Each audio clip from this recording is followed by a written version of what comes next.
Good morning, and welcome to the inaugural Benchmark Digital Asset Virtual Seminar. I'm Mark Palmer. I cover the digital asset space for Benchmark.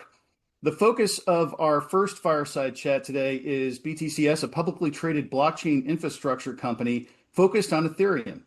BTCS's vertically integrated strategy centers on Ethereum infrastructure by operating validator nodes to secure the network and building blocks through its proprietary Builder Plus platform to maximize gas fees. I am glad to be joined by Charles Allen, who serves as chairman and CEO of BTCS. Charles, welcome. Mark, thank you so much for having me. I really appreciate it. Of course. Now, to kick off, it would be great if you could share with our audience a background of BTCS. Give us a brief overview of the firm. Sure. So, BTCS, we're the oldest public crypto company in the world. We went public back in 2014, which was frankly way too early and posed all sorts of challenges with the SEC. For the better part of those, in over 10 years, we've been a blockchain infrastructure company. We started as the first Bitcoin miner in late 2014, and subsequently pivoted to Ethereum in early 2021 with Ethereum's transition to proof of stake. And we've basically been building the company out from there. So that's kind of the high level background. To our audience, if you have any questions, please feel free to type them into the box on your screen. We'll look to have those answered for you. Charles, what is the core thesis behind the company's Ether accumulation strategy? Why did you choose Ethereum and Ether as the protocol and token on which the company is focused? Well, I think first to start on Ethereum, it is obviously the second largest blockchain in the world, or by market cap, and we have the belief that as real world assets get tokenized, they're more likely than not going to be built on Ethereum. We're seeing that with USDT, USDC. Really, that's where I see the financial backbone of the world going. Like assets are getting tokenized and they're going to be based on blockchains, and whether that's banks building L2s on top of Ethereum, or there are obviously other competing blockchains, that has a fundamental power to change the world in the same way the internet did back in 2000 with the proliferation of information. With respect to our ETH accumulation strategy, I don't really think of it as it's not really I don't think a digital asset treasury strategy in the public markets is a long-term viable strategy, right? In the long run, if you have a non-productive digital asset like Bitcoin, and you just throw it on the balance sheet of a public company and expect to trade at multiples of the crypto, it doesn't make sense. I've already heard rumors of large funds buying BTC and shorting Master, right? Which makes complete sense. It's an easy arb if you have the balance sheet to navigate and weather irrational markets, right? You're basically just squeezing those two things back to normal. So for us, the big point is proof of stake cryptos such as Ethereum are productive assets. You actually can put them to work. It allows you to operate validator nodes and build a business around that, which is very different than just throwing some Bitcoin on your balance sheet, which there's a lot of Me Too players doing these days. That core staking is really critical to our operations, because not only does it enable us to run validator nodes, but it enables us to broaden out and build blocks and kind of vertically integrate down the value chain of how transactions end up on chain. And so the Ethereum treasury strategy is really a byproduct of our operations, where we get the upside appreciation of a token we believe in. And just to kind of further to that point, like we currently, we're generating revenue from running Ethereum validator nodes under NodeOps, and we also expanded downstream into our Builder Plus block builder. And I think we're building anywhere between 1% to 2% of all transactions on Ethereum's network at this time. Now, Charles, as you said, the accumulation of Ether is a byproduct of the other activities the company's engaged in. With that said, could you talk a little bit about the decision-making process with regard to the deployment of capital throughout the company as it pertains to acquiring Ether, running validator nodes, versus other initiatives that are available? Yeah. So I mean, look, we want to acquire as much ETH as possible. It's the fuel for our operations, and we believe in the long-term trajectory of the blockchain. However, we're very cautious with dilution, right? As a former investment banker, I've seen way too many deals and companies blow up. As the largest shareholder, I want to grow the market cap through stock price appreciation, not through increasing the share count. And so when we look at back to your question of how do we decide when to buy more ether, right, or accumulate more crypto? Well, we're not a trading firm, so we're not buying and selling. We're putting that money to work, and it's really a question of when and where can we get the lowest cost of capital, and can we raise capital at a substantial premium to our NAV or book value of the company at the time. So one thing we started doing, I think we're the first public company to do this, was borrowing on Aave. It's a decentralized lending and borrowing platform. We were able to post ETH as collateral, borrow against that at it's less than 6%. I think it's a variable rate, but around 5.25%. No maturity on that, and we were able to buy ETH down at the, I think, $1,800 level, which is great. A very small amount. And then we recently closed a convertible note financing with a conversion price of $575 and a warrant, $585 and a warrant strike price of $275. So, assuming that converts out on a dilution basis, the gap between our book value and our crypto value is huge. And that valuation gap, I think, is really driven by the operations of the potential there, as opposed to, hey, I'm paying a premium for ETH, because that doesn't really make sense in the long run. One question we haven't asked yet is how much Ether has the company accumulated at this point? At this point, we are, I think we're about 12,500 ETH. I think that would have come out this morning. So it's, that's a function of, I think we bought a little over 3,000 ETH in the last week or so. And Charles, you made reference to your company's Builder Plus block building operations. Tell us about that, and who the target users are. So Builder Plus is kind of the main driver behind our revenue growth. For example, in Q1 of this year, Builder Plus contributed about 80% of our 1.7 million in revenue, and this was despite ETH being down over 40%. So that's kind of where we see the big revenue growth coming from, because it's a highly scalable business model versus staking, where you deposit your ETH and you're going to get a pretty predictable reward on that. As far as the customer base, this is my favorite part, right? Like I hate B2C businesses. There's such a challenge. You have to worry about customer acquisition costs, the lifetime value of a customer, marketing, all this stuff. And it's just a leaky bucket you're constantly trying to refill, right? B2B businesses aren't much better. It's just kind of, you have a smaller customer count and a longer sales cycle, but more sticky customers. And so what my favorite type of business is the B2N, business to network, right? And we really kind of pioneered this, back in 2014 as the first public company mining Bitcoin. But with a B2N business model, exactly what you get. Your customer is a network. You know exactly how to manage your customer because it's programmatic. They're not emotional. And so, with a team of developers, you can kind of go after that market. And that's what I find really exciting about the block building and even the staking. I mean, the staking has less, upside. There's less innovation there. It's pretty much a commodity product. But when you start vertically integrating and getting smart about it in terms of how blocks your constructions, that's where a real moat can be built around your business. Charles, I just want to double click on the B2N concept, which is unique.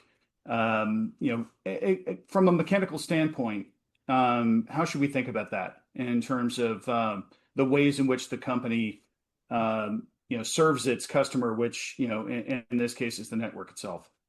Yeah, I mean, and this is something I think the best example is when we were the first Bitcoin miner back in 2014. I remember our auditor saying, well, who do I send the confirm to that you actually did this revenue? I'm like, no, no, no.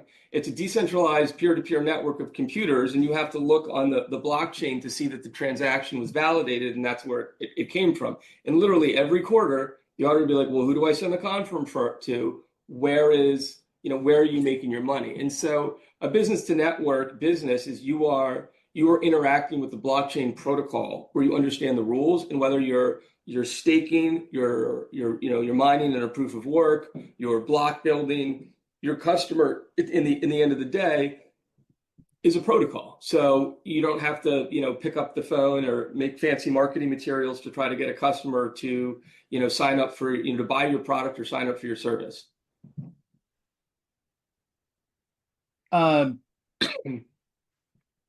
Beyond price appreciation of Ether, and we talked about Builder Plus. How should we think about how all the different value drivers within the company fit together? Where are they today? Where would you like them to evolve to in the future? Well, I think that kind of comes down to our internal KPIs, and I try to keep this simple because our business is very technical. It's not as simple as, hey, we stake ETH and we hope it goes up. It's much more complex than that. So the targets that we have internally are revenue and our cash and crypto balances. The concept behind revenue is, the more we grow and the more scalable we get, the bigger we should be. That internally, every single employee on our company has their annual performance incentive tied to revenue and cash and crypto. No one, even down to the most junior person, has a discretionary bonus, which I think is really important. So 75% is tied to revenue. Our target is 8 million with a stretch of 20 million, after which it's capped. And the other target is our cash and crypto balances, which is really going to be driven by one, price appreciation of ETH, and then also our ability to raise capital at attractive rates to further grow that. And third, I guess, at least not as much at this scale, is generating additional ETH from our operations, which is at this time is smaller compared to the impact of price appreciation and fundraisings. But I think those are the two KPIs. We could get into we have all sorts of operational KPIs, but I think for the investors out there, it's way too complex, right? Like, what's how long does it take for us to submit a block? How many blocks per minute are we getting? What's our bidding strategy? We have all sorts of internal dashboards to look at these performance metrics, as well as hardware metrics and software metrics of how things are performing. So now, with that said, BTCS was an early adopter of proof of stake validation. What have you learned? What insights have you gleaned from that experience that can shape the future scalability of the company's platform? I mean, it's been a long journey. I know there's a lot of other companies that are, will just buy ETH and stake it. So we've become substantially more sophisticated, over the last 4 years. So, we started in 2021, right when Ethereum moved to the Beacon chain, but it pre-merge. And when we did that, we did it with Launch Nodes. It was a third-party firm that helped us deploy nodes on our AWS account. So we kind of, it was within our infrastructure. We subsequently brought solo validation in-house under our dev team. We've then moved away from AWS to bare metal on Latitude, which has resulted in huge cost savings and performance improvements in terms of how fast we can bid. We also started running validator nodes for Rocket Pool, which is a liquid staking provider, which allows us to vertically integrate with our block building and drive more revenue, and also be compliant in terms of filtering out transactions that are on the OFAC list or associated with the OFAC list. And I would say, right now our validators are kind of on par with the likes of like a Blockdeem and a Kiln or a Figment, albeit we are not doing staking as a service. We're not taking outside customer funds to stake to those nodes. And this technical know-how is kind of a major moat for other public companies that would want to enter the market, because it can't really be quickly replicated, especially when you move into the block building. And so I think that's where, we are getting, very, very sophisticated. I would say we're probably close to on par with the top two block builders in terms of our tech stack. We are missing out a little bit on order flow, but we have a lot of other things that we're working on. For example, we're integrating with pre-confirmation solutions. I don't know if most people are familiar with that, but it's basically a way you can speed the network. It kind of separates settlement from trade is probably a good way to do it if you think about it in the traditional markets. And then you can slice and dice and do all sorts of things if you've pre-purchased that block space in the future. So we're doing that with two providers. One's Primev, and the other's ETHGas. Where we actually made a $250,000, so albeit a token strategic investment, but we're the only builder on their platform. And we believe that solutions like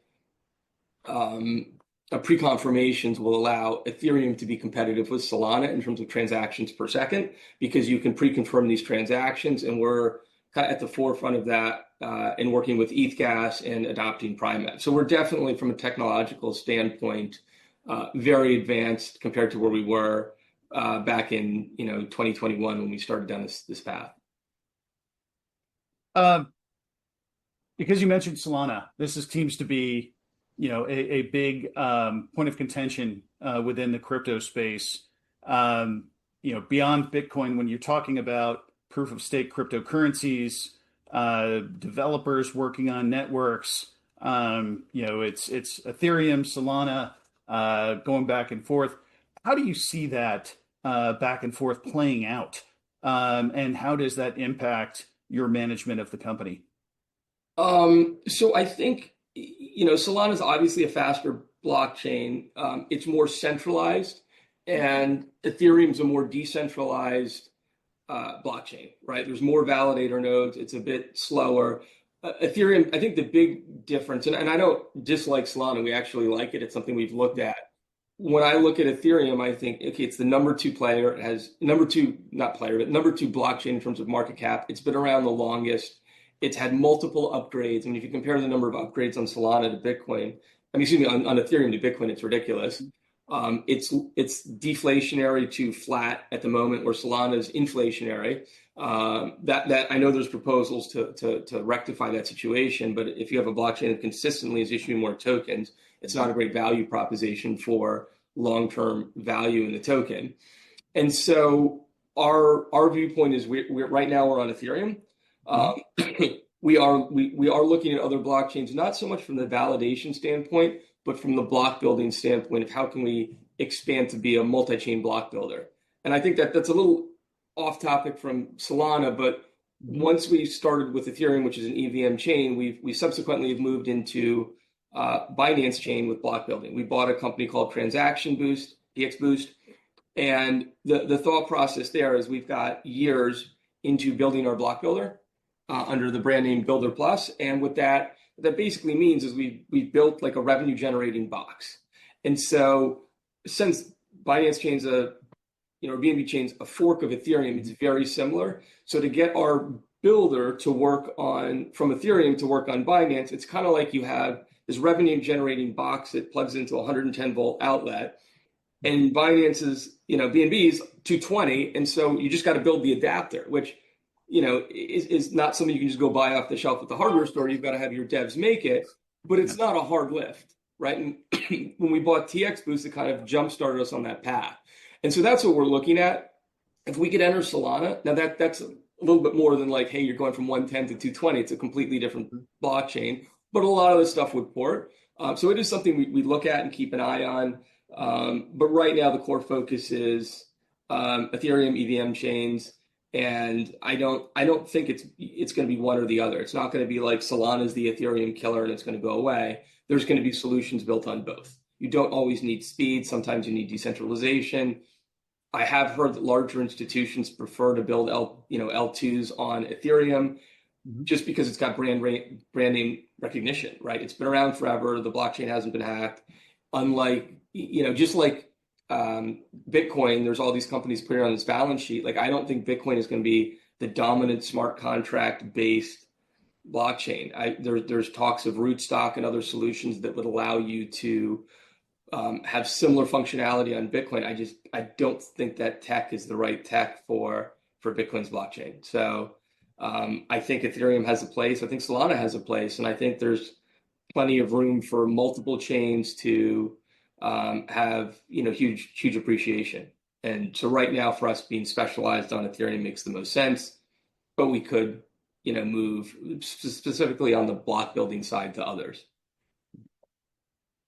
Now, Charles, you mentioned earlier that from a technological standpoint, you are at least close to on par with the likes of Figment and Blockdaemon, which for those in our audience don't know, they're significant players in the staking space. But at this point, you have been focused more on validation activity for the benefit of your own company.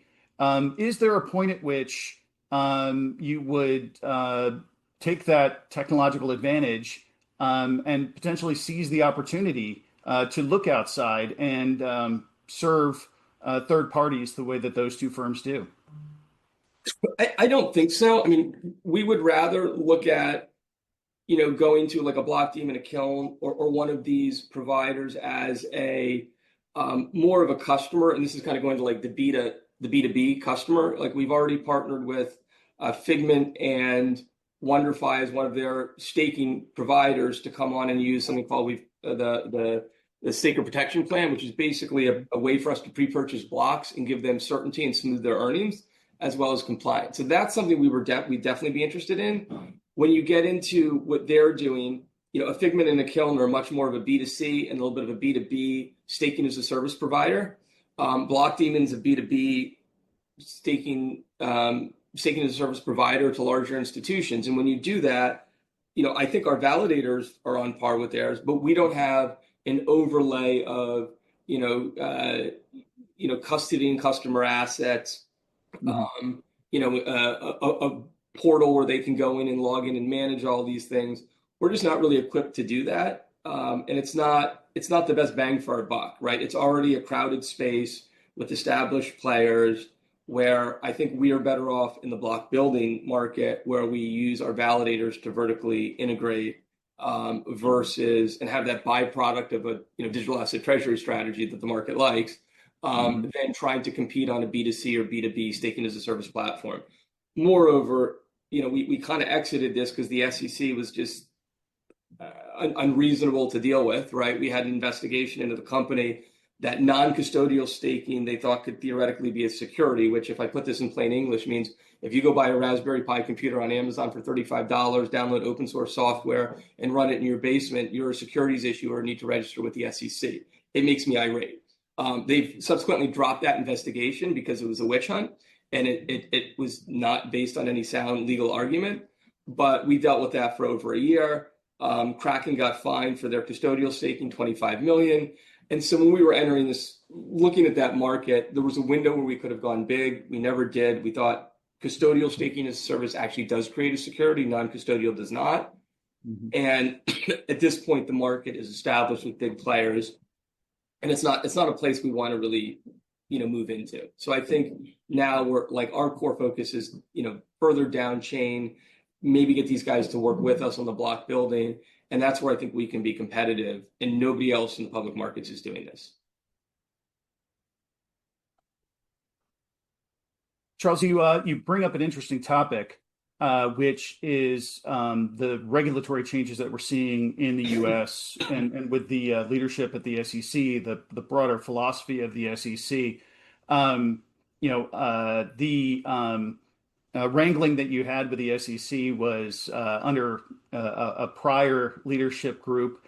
To what extent have the changes in leadership at the SEC and the broader stance of the U.S. government toward crypto impacted your business? Either caused you to expand your thinking with regard to what you've been doing, or simply made it easier to operate without having the specter of the government over your shoulder? I think it's been huge. I mean, as a result of actions of the SEC or inaction, which is equivalent, right? Like in my opinion, their job is the formation of capital and the protection of investors. In our case, I have, I'm convinced that they have harmed investors and violated their mission, right? They have blocked us from accessing capital on multiple occasions dating back to 2014. It's required us to, going back, for the investors who have been in the company a long time, we couldn't get a registration statement effective. We were going to be one of the first largest vertically integrated miners. They basically stonewalled us. The administration changed. We were able to get a registration statement through, albeit it took a year. And they started that stonewalling again. We were a year in registration. I was literally sending emails to the SEC saying that you're violating your mission. We ended up getting through, I think, my final email to them, which I've actually posted on X, where I outlined exactly how they violated it, how we were going to pull the Delane Amendment, and it was time to go to court. It was pretty much, behind that was implied. I didn't say I'm taking you to court, but let's go. That was under the old administration, and they finally let it go. And I had spoken to Hester Pierce, who's one of the commissioners, and she said, until the administration changes, there's direction from Gary Gensler at the top. It comes from, the leadership beyond the SEC that nothing should get through. And so they were basically, we were blacklisted. And that made it very hard. Where we are today is, now I feel safe that I can post on X. I would never put a post on X. We didn't have a social media. There was no BTCS account. There was no activity. There was nothing on Facebook. We were very quiet, kept our heads down. We've gone to the SEC's Office of Chief of Accountants multiple times. We actually had one an appeal on revenue recognition around Builder Plus. It was a 9-month process. I will say they were highly professional in the Office of Chief Accountants, and I did not feel like it was biased or we were getting blackballed there.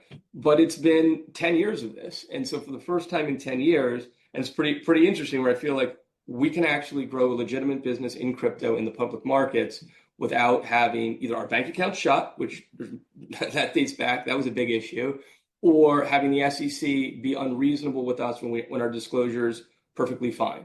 And so I think, with that said, now we can, go out and talk about the company without fears that we are going to get, that there'll be repercussions. If we wanted to file a registration statement, I feel like we could, and it wouldn't take a year, which is great. Because it's a time-consuming process. I don't feel like we're going to get investigated for operating open source software on a decentralized network, which is amazing. So there's a lot of these things that are really positive, and what that's done for the company is we've grown. We've hired in the last year we've hired 4 new developers. We're stepping on the gas. We're growing revenue, and we're raising money. And we feel like this is our time. In 2017, I helped Marathon get started. I gave them basically a turnkey business model. They were supposed to acquire a company called Global Bit Ventures I was involved in. And they managed to get through. And they dealt with SEC issues as well. I think now is the time. There's no Ethereum plays doing what we're doing. We're like a cross between a Bitcoin miner and a digital, a circa 2017 Bitcoin miner in terms of potential revenue growth. And a digital asset strategy like MicroStrategy focused on ETH, and nobody else is doing it. And I think we've got a multi-year lead, and we've been in the public markets 10 years. So, with an administration that isn't looking to put us out of business, this is the most excited I've been in the last decade about where our company is going. So I don't know if that sheds some light on how I feel about the current administration or at least regulatory environment. Yeah, well, it certainly seems like a great weight has been lifted off of you, and it is a remarkable story of resilience and above all persistence to have wended your way through of all of that, and now come out on the other side with, as you say, a multiple year head start versus competitors or would be competitors. Charles, thank you so much for joining us. Really appreciate it. Thank you for sharing your story. Look forward to following your progress going forward. Yeah, thank you so much for having me. And to our audience, please stay with us. Much more to come today.